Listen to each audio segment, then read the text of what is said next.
historic building in McAllen now being restored by local realtors who are hoping to keep that preservation alive for the next generation. Yeah, our Janelle Tanguma got a tour of the property and chatted with the owners about the careful process it takes to restore it.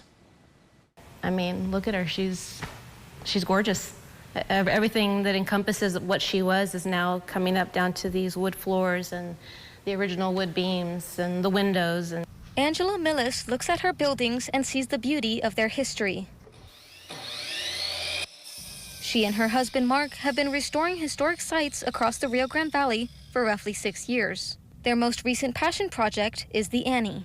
The Annie was the annex building to the original building, 1921. This one's 1927. And so as the annex building, she's now nicknamed the Annie. So that's her new thing. But it was the first Hispanic elementary school in McAllen. Since they purchased the property in June, the couple has been working to restore it as a photography studio, while keeping it as close to the original building as possible. Having the younger generation that didn't get to experience this as a school can now come in and really view this building in a new light. And we will actually be dedicating a little part of our studio with some history and photos behind it so that everybody that comes in here can really know the history of the building.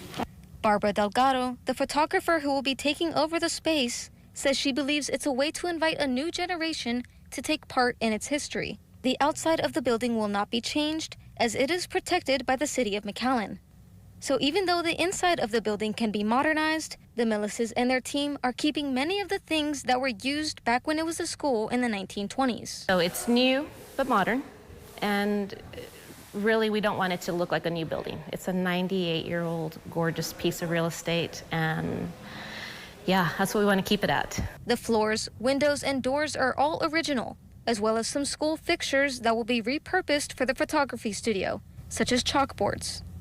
Angela Millis invites anyone who is part of the history of the Theodore Roosevelt School to come forward and share their photos and stories to be used in the McAllen archives. With every building she and her husband restore, they say another chapter of its story begins. We're hoping that people get excited about the story, because that's what life is, right? It's a constant story. It's chapter after chapter after chapter.